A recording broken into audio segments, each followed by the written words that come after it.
Hello friends, welcome to Banu Saraswathi Adisal. வாங்க இன்றைக்கி dhaba style soya chunks கறி, அதாவது மீல் மேக்கரில் எப்படி வந்து கிரேவி பண்ணுறதுன்னு பார்க்கலாம். இதுக்கு நான் வந்துட்டு ஒரு 1/4 கிலோ அளவுக்கு நான் மீல் மேக்கர் எடுத்துருக்கிறேன். நான் வந்து இன்றைக்கி 2 பெரிய வெங்காயம் இதுக்கு அரிஞ்சு கட் பண்ணி போட்டு வச்சுருக்கேன். 4 தக்காளியை நான் மிக்சர் ஜாரில் போட்டு நல்லா பேஸ்ட்டாக அரைச்சி எடுத்துக்க போகிறேன். இப்போ வந்து ஒரு டேபிள் ஸ்பூன் அளவுக்கு மிளகாத்தூள், கொஞ்சம் காஷ்மீரி மிளகாத்தூள், கொஞ்சம் மஞ்சள் தூள், ஜீரகப்பொடி கொஞ்சமாக கரம் மசாலா எடுத்துருக்கிறேன். இப்போ இதுக்கு வந்து தேவையான க்ரீம் எடுக்கிறதுக்காக கொஞ்சமாக பால் ஆடையும் எடுத்து வச்சுருக்கேன். மல்லித்தலை எடுத்து வச்சுருக்கேன். இஞ்சி பூண்டு பேஸ்ட் 1 டேபிள் ஸ்பூன் எடுத்து வச்சுருக்கேன். இப்போவே இந்த சின்ன மிக்சர் ஜாரில் நான் வந்து என்ன பண்ணுறேன்னா, இன்றைக்கி கொஞ்சமாக பால் ஆடை எடுத்து வச்சுருக்கேன். அதையும் கொஞ்சம் ரூம் டெம்பரேச்சரில் இருக்கிற பால் மட்டும் கொஞ்சம் சேர்த்து மிக்சியில் பல்ஸில் 2 தடவை நம்ம சுற்றி இது வந்து நான் பால் ஆடை இது க்ரீம் எடுத்து வச்சுக்கிறேன் நான் இதில். அது ரெடி பண்ணதுக்கப்புறம் இப்போ ஒரு கடாயில் 2 டேபிள் ஸ்பூன் எண்ணெய் ஊற்றிக்கலாம். அதில் நறுக்கி வச்சுருக்கிற பெரிய வெங்காயம் போட்டு நல்லா வதக்கி எடுத்துக்கலாம்.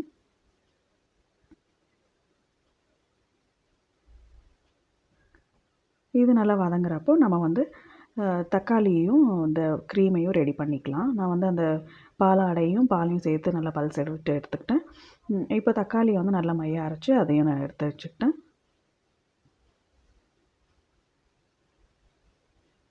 பெரிய வெங்காயம் நல்லா வதங்கட்டும். இப்போது நல்லா வதங்கினதுக்கப்புறம் நம்ம வந்து எடுத்து வச்சுருக்கிற இஞ்சி பூண்டு பேஸ்ட் 1 டேபிள் ஸ்பூன் இருக்குது இல்லையா, அதையும் போட்டு நல்லா வதக்கிக்கலாம்.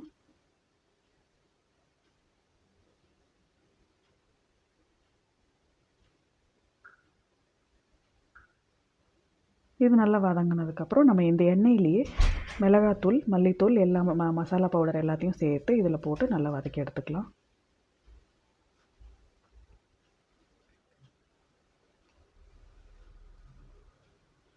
நம்ம இந்த எண்ணெயிலே போட்டு வதக்கும்போது சிம்மில் வச்சு நல்லா வதக்கி எடுத்துக்கணும், இல்லைன்னா அடி பிடிச்சிக்கும். கிரேவியோட கலர் ரீட்டைன் ஆகணும் அப்படின்னா நமக்கு இந்த மசாலாஸ் எல்லாம் நம்ம வந்து எண்ணெயிலே போட்டுட்டோம்னா நம்மளுக்கு வந்து அந்த கலர் வந்து நம்மளுக்கு நல்லா எடுத்து கொடுக்கும். இப்போ நான் இதை சிம்லேயே வச்சு நல்லா வதக்கி எடுத்துக்கிறேன்.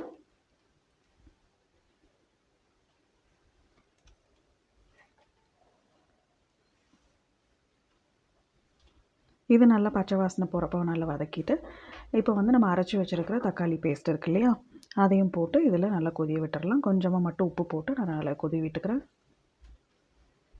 இதோட ஒரு 4 டேபிள் ஸ்பூன் நான் தயிர் எடுத்து வச்சுருக்கேன். அதையும் நம்ம சேர்த்து இதை நல்லா மூடி போட்டு நல்லா கொதிய விட்டு எடுத்துக்கலாம்.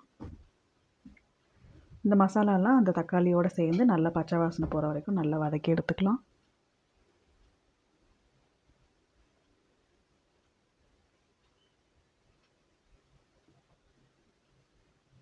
இப்போ இது ஒரு கொதி வந்ததுக்கப்புறம் நான் தயிரை சேர்த்துக்கிறேன்.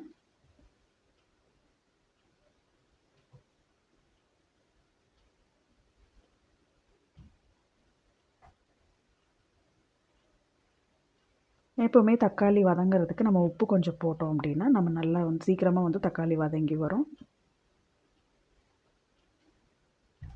இந்த சமயத்தில் நான் வந்துட்டு தயிரையும் சேர்த்து நல்லா கொதி விட்டுக்க போகிறேன்.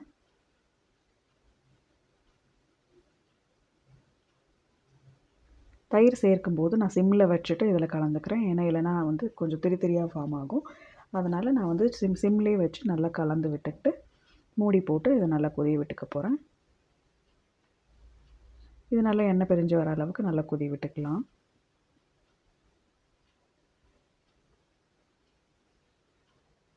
பாருங்கள் எவ்வளோ நல்லா ரெட் கலரில் எண்ணெய் வந்து வந்திருக்கு, நல்லா எண்ணெய் பிரிஞ்சு வந்திருக்கு.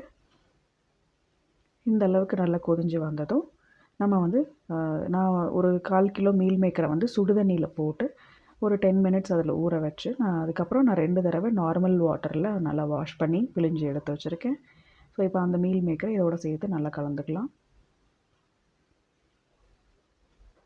இது ஒரு கலந்து விட்டு நம்ம எந்த அளவுக்கு தண்ணி நம்மளுக்கு கிரேவி டெக்ஸ்டர் வேணுமோ அந்தளவுக்கு நம்ம தண்ணி ஊற்றி ஒரு 10 மினிட்ஸ் நல்லா கொதிய விட்டுடலாம்.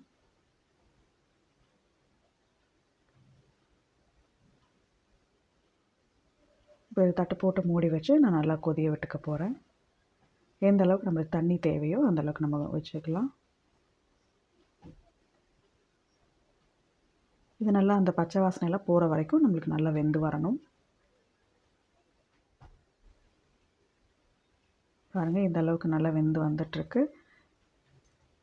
இப்போது உப்பு காரமெல்லாம் செக் பண்ணி நம்ம இந்த இடத்துல தேவைன்னா நம்ம வந்து போட்டு இன்னும் கொதிய விட்டுக்கலாம்.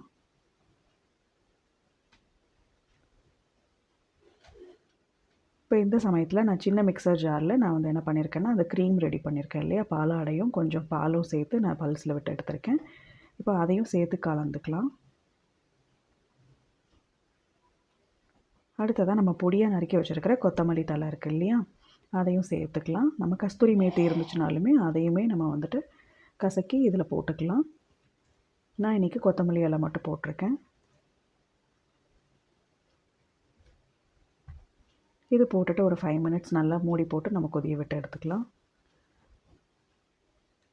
இது நல்லா கொதிஞ்சதும் நம்மளுக்கு டேஸ்டியாக சூடாக மீல் மேக்கர் கிரேவி ரெடி ஆகிடுச்சுங்க. இது வந்து சப்பாத்திக்கு, நான்கு, பரோட்டாக்கெல்லாம் இது ரொம்ப நல்ல ஏற்ற சைட் டிஷ். எப்படி இருக்குன்னு செஞ்சு பார்த்துட்டு எனக்கு கமெண்ட்ஸில் சொல்லுங்கள்.